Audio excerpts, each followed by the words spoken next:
সে ২ টা চার্জের মধ্যে যে চার্জ ছোট তার থেকে বাহিরের দিকে। তাহলে এখানে 9 ছোট। তার মানে এখান থেকে তুমি নরমালি 9 থেকে বাহিরের দিকে কতটুক বাহিরে? তুমি ধরে নিতে পারো 9 থেকে হচ্ছে মানে এই যে 9 কুলম্ব যে চার্জ আছে না? এটা তো 9 কুলম্ব চার্জ। এই চার্জ থেকে x মিটার বাহিরে তোমার তড়িৎ প্রাবল্য কি হবে? সমান হবে। আমি কি বুঝাইতে পারছি? এখানে P আছে, এখানে Q আছে। সিস্টেমটা বুঝছো কিনা বলো? আর এই টোটাল দূরত্ব তো তুমি জানো 0 পয়েন্ট কত দেয়া আছে? 28 দেওয়া আছে। এখন আমি তোমাকে এই ম্যাথটা ভেঙে করে দিব। আমি আবারও বলতেছি ২ টা চার্জের মধ্যে যে চার্জ ছোট তার থেকে বাহিরের দিকে তড়িৎ প্রাবল্য সমান হবে। কোশ্চেনটা বোঝো, তড়িৎ প্রাবল্য কোথায় সমান হবে? এটা যদি বলে তাহলে এই রুলস অনুসারে করবা।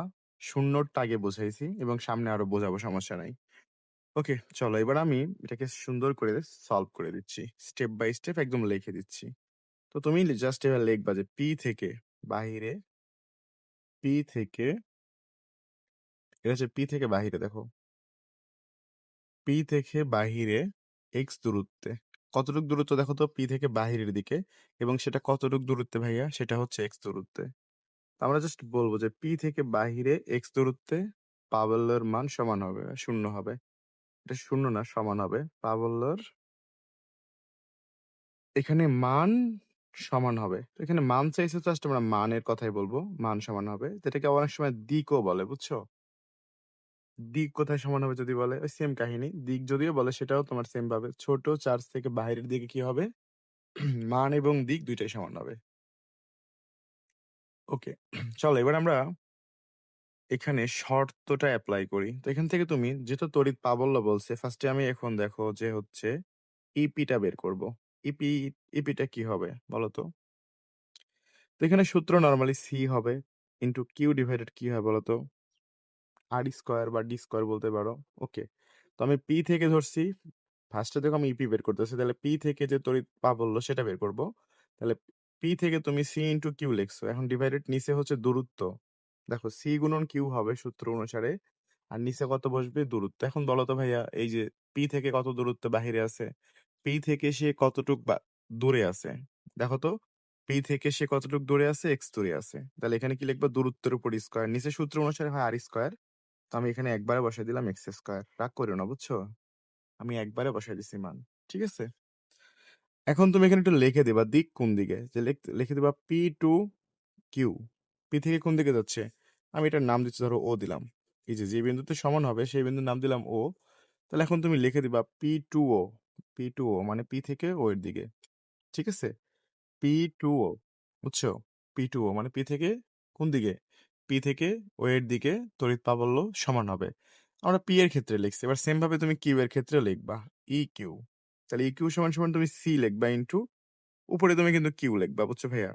উপরে তুমি কি লিখবা? কিউ লিখবা। আচ্ছা কিউ তুমি লেখো, সমস্যা নাই। ওকে, আর নিচে কি হবে? দূরত্ব স্কয়ার।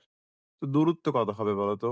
দূরত্ব কত? তুমি দেখো তো, কিউ থেকে এই যে ও বিন্দু আছে এইটার দূরত্ব কত হবে? কিউ থেকে সে কত দূরে আছে বলো তো? এখান থেকে এতটুকু, মানে 0.28। এইটুকু যাইতে হবে, প্লাস সামনে আর কতটুকু বলো তো? এক্স। তার মানে 0.28 এর সাথে আরো যোগ করতে হবে এক্স, বুঝছো? কিউ থেকে ও এর দূরত্ব কতটুকু বলো তো? দেখতে পাচ্ছ? এতটুকু প্লাস এতটুকু। তাহলে কি লিখবা?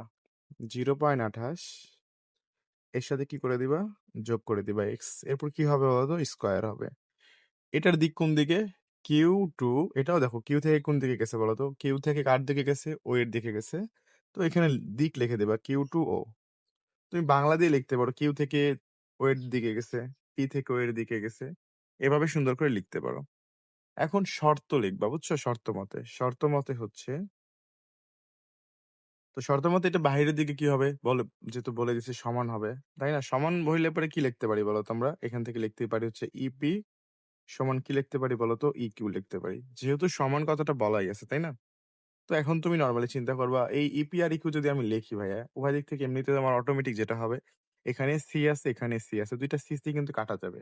তুমি এক লাইন বেশি করতে পারো চাইলে, উঠাই নিয়ে, বা আমি করতেছি না, সরাসরি করে দিচ্ছি যে সি আর সি কি হবে? কাটা যাবে। তাহলে এখানে থাকতেছে কত বলো তো? প্রথম ক্ষেত্রে কিউ বাই এক্স স্কোয়ার। তাহলে প্রথম ক্ষেত্রে কিউ এর মান কত ছিল? এইখানে দেখো পি এর ক্ষেত্রে কিউ এর মান ছিল 9। তো আমি জাস্ট এখানে কি বসাবো? 9 ডিভাইডেড এক্স স্কোয়ার, বুঝছো?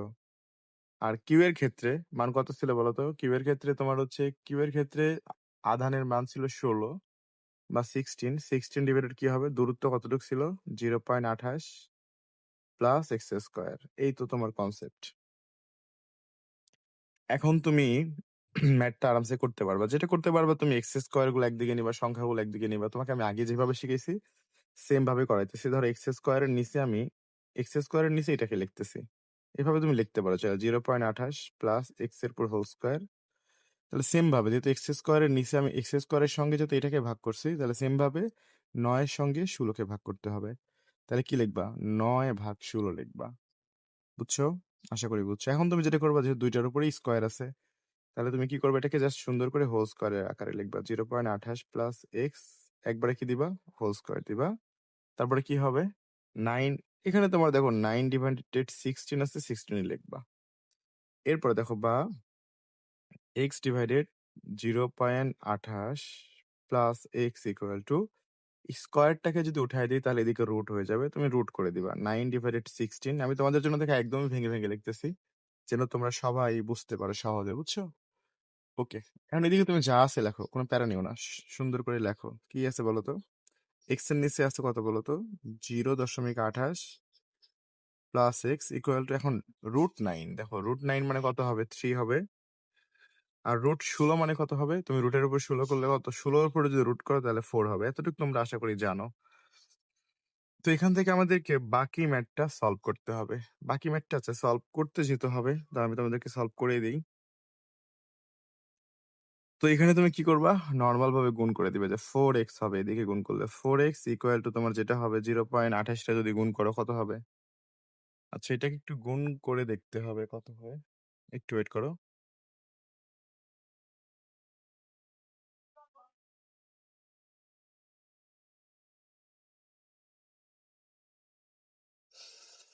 তো ৩ এর সাথে আমাদের গুণ করতে হবে 0.28 যেটা গুণ করলে আসে হচ্ছে তোমার 0.84। তো এখানে তুমি লিখবা 0.84 বুঝছো? এই যে ৩ এর সঙ্গে এটারে গুণ করছি। আর গুণ যেটা বলা হয় অ্যাকচুয়ালি প্লাস 3 এর সঙ্গে x রে গুণ করলে কত হবে? 3x হবে। এখন তুমি কি করবা? নরমাল কাজ হচ্ছে তুমি x গুলো একদিকে লিখবা। তাহলে 4x এই প্লাস 3x টাকে পার করে আনলে হবে -3x ইকুয়াল টু 0.84 হবে। এখন তুমি 4x থেকে একটা x বাদ দিলে মানে 4x থেকে 3x বাদ দিলে জাস্ট একটা x হবে। তাহলে একটা x ইকুয়াল টু কত হবে? 0 দশমিক কত হবে বলো তো? 0.84 হবে। 0.84 মিটার। তো হয়ে গেল আমাদের অ্যান্সার। x এর মান বের হইছে। তো এখন তুমি বলে দিবা হচ্ছে কি বলবা? p থেকে তোমার হচ্ছে 0.84 মিটার দূরে। এখন q থেকে কত দূরে বলো তো? ওই 0.84 সাথে তুমি এটা যোগ করে দিবা। তাহলে তুমি পেয়ে যাবা q থেকে। তুমি নরমাল চিন্তা করো যে পি থেকে কতটুকু দূরে বলো তো? 0.84 মিটার। তুমি লিখতে পারছো। কিউ থেকে কতটুকু দূরে? তাহলে কিউ থেকে মানে কি? তাকে এই দূরত্ব যাইতে হবে প্লাস এই দূরত্ব যাইতে হবে। তাহলে দুইটাকে যোগ করে দিবা। তাহলে তুমি কিউ থেকে যে মান সেই মানটা পেয়ে যাবা। তো আশা করি তুমি এই ম্যাথ সহজভাবে বুঝতে পারছো, তাই না? আই হোপ সহজ করে বুঝতে পারছো। তড়িৎ প্রাবল্য কোথায় সমান হবে এই কনসেপ্ট নিয়ে আশা করি আর কখনো সমস্যা হবে না। তোমাদেরকে একদমই ক্লিয়ারলি শিখাই দিলাম। তোমাদের জন্য অবশ্যই আমি হোমওয়ার্ক দিব। ক্লাস করবা, হোমওয়ার্ক করবা। ঠিক আছে? প্র্যাকটিস না করলে কখনো শিখতে পারবা না।